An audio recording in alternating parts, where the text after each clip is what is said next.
When I look at the world, I use my subjective experience to understand objective reality. And if my subjective experience is mutilated by wrong information that I processed, then my understanding of objective reality might be incredibly wrong.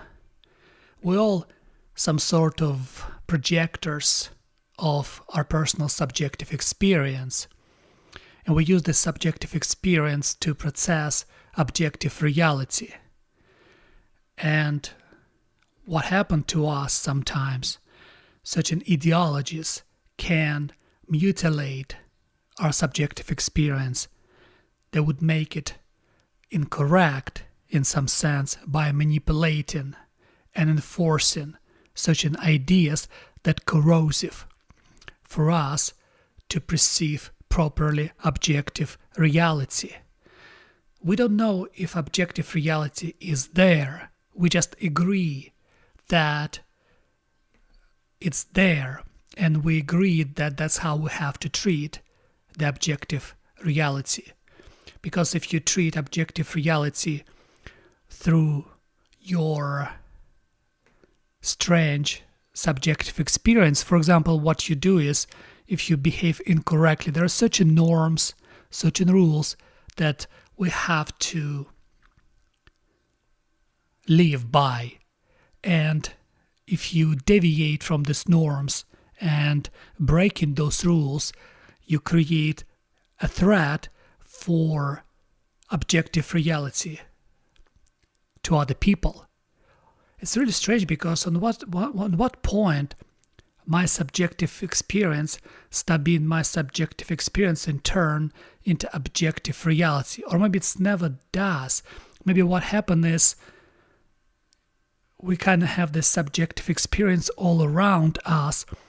And for example, if my subjective experience linked with your subjective experience, this thin line where the link create objective reality in some sense. Because in some sense we cannot perceive what other people perceive. The whole perception of our world rooted deeply in our subjective experience. That's how we see the world. And we usually identify by objective reality that it's something over there. And you have to adjust to this reality. You have to adjust your subjective experience to this reality. The question I have, how you can actually perceive this reality, because it's always changing, depends on your emotions. You can watch the same place from different emotional perspectives. If something bad happened to you, the same place, for example, a beautiful lake, a scenery of a beautiful lake with a beautiful forest, looks quite different, for example, if something good happens to you. All these emotional perspectives, they color your awareness of objective reality. Also, your subjective experience is kind of like your personal tunnel through which you observe the world. And the more you know, the more you analyze your subjective experience, in some sense, the more you can tune it in a proper way. You can adjust it in a proper way to be able to understand better objective reality. Because imagine subjective experience like a photo camera or a video camera or iPhone, and through this iPhone you watch an objective reality, and you adjust in colors, you adjust in how bright or how dark this image. And I think that's the point. I think the point when you read books, good books I mean, when you read good books, what it gives you certain ideas to adjust your subjective experience to derive as much as you can from objective reality. That's why social media is incredibly dangerous, because people really got enslaved by algorithm, because algorithm decide what people would see. It's not your personal preferences, it's what algorithm decides. And I think the horrible thing, if you take TikTok, for example, People produce on TikTok what algorithm tells them to produce because algorithm would amplify their production. And it can be incredibly senseless, stupid videos, but algorithm amplify the senseless, stupid videos, gives them millions of views, and a lot of people have this wrong motivation to produce videos like that. But the problem with that, you literally become a meat puppet in the hands of algorithm. And when people are concerned about artificial intelligence, so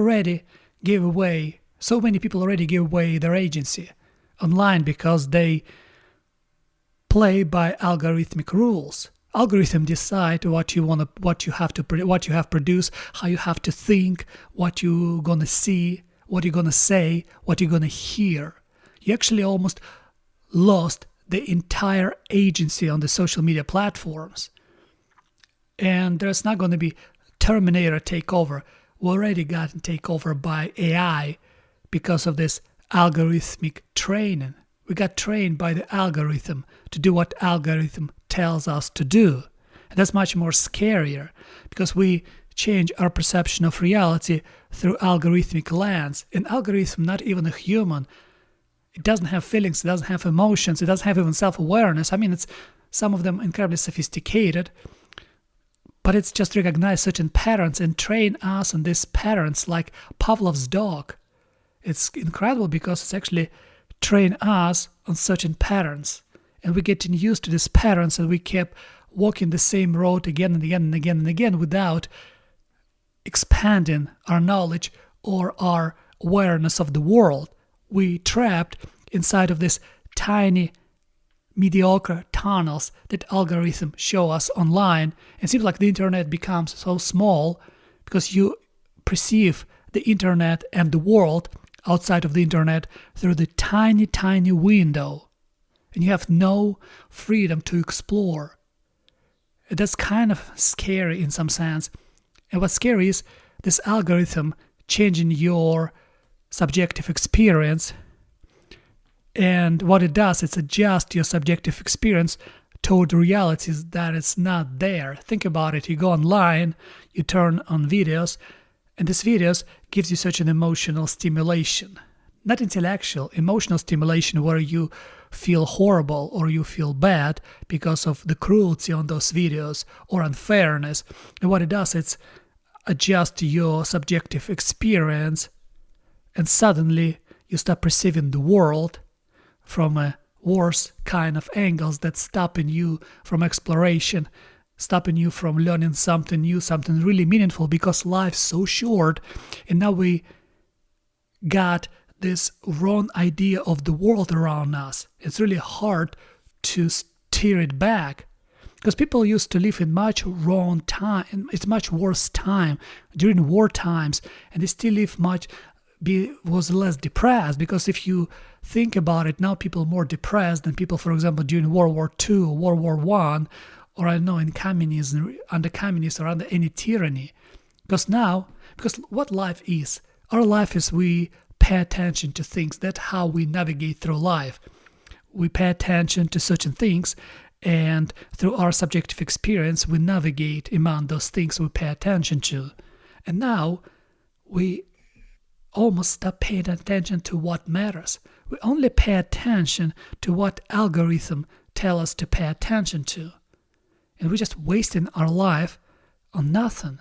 And it's kind of scary. I saw recently pictures from somebody proposed his girlfriend in Paris in front of the Eiffel Tower. And they were performing. They have to find the right spot, find the right angle for photography. They have to get a photographer. It wasn't spontaneous. It wasn't surprise. Everything was performative for the internet, for the audience. It seems like we stop living for ourselves and for each other. We stop living for people who even we don't know. We have like hundreds of thousands of likes on our pictures. It seems like our life is good, but it's not, because we're losing the point. The more you know, the less you wanna communicate with a lot of people, because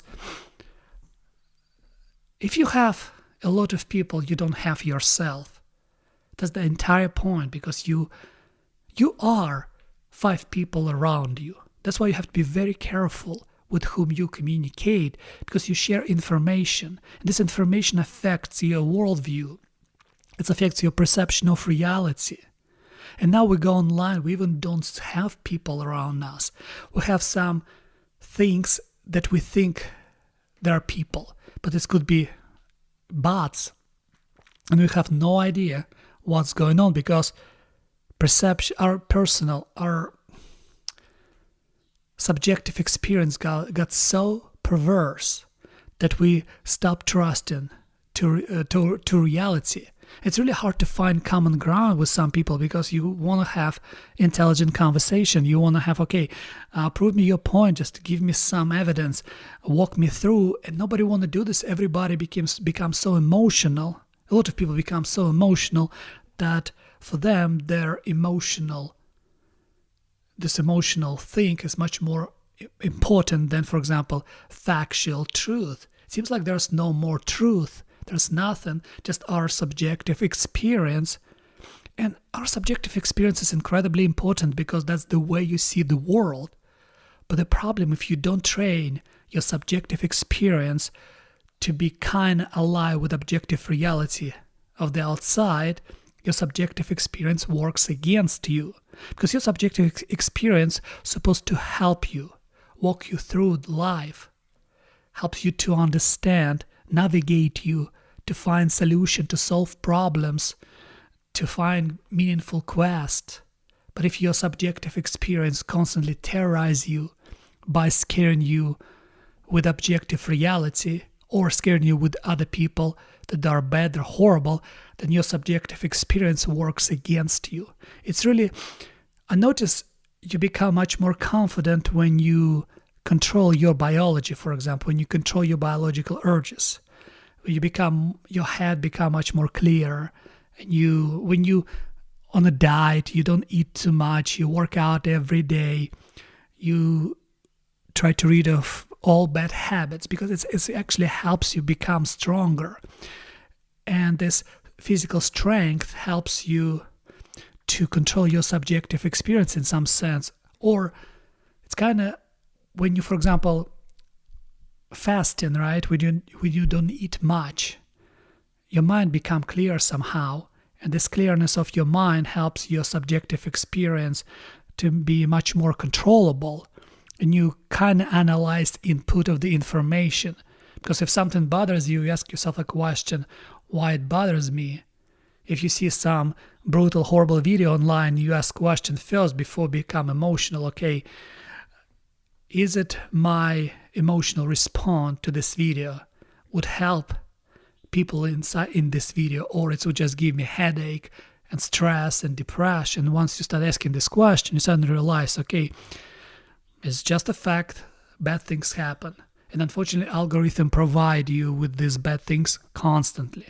It's fine, I can do nothing about it. What I can do, I can change my attitude toward these stressful things that sometimes you get exposed so much online. And once you start developing this discipline, because it's the same as discipline of your body, once you train yourself to, for example, work out every day, you suddenly become more disciplined. And then with this discipline, you can expand to your mind, to your intelligence, to many other things, because consistency is the key. Discipline is the key. Motivation is overrated.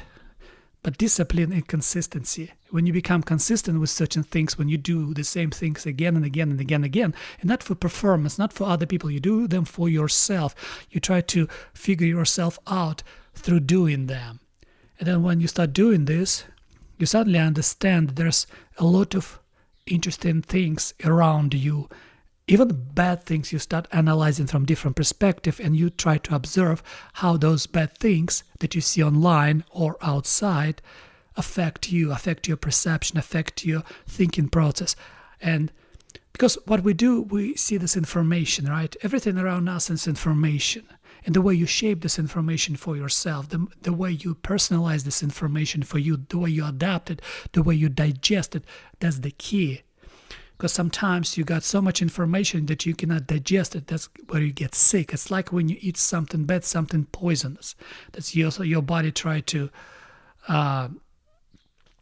get sick. Your body gets sick when you get some poisonous. And the same with information. When you get a lot of negative information, your brain, it's hard to process this information for your mind. That's why you have to be very careful. You have to you have to just slow down on intake of this information, because every time when you get new information, you have to learn how to shape it properly and shelve it in the shelves of your brain. Like you put in the shelf, put in small tiny units, put in your brain for references later. But for this you have to be in control. And to be in control, again, I'm coming back to this quote that I keep telling again and again in my podcast, that you have to know yourself. Once you know yourself, you control your perception of reality. And with the control of your perception of reality, your subjective experience. Once you start controlling your subjective experience, the objective reality of outside become less threatening, and you become much more confident in looking for true real meaning. And suddenly things around you appears in different light, and you see them differently, and you see the world differently, and you see life differently.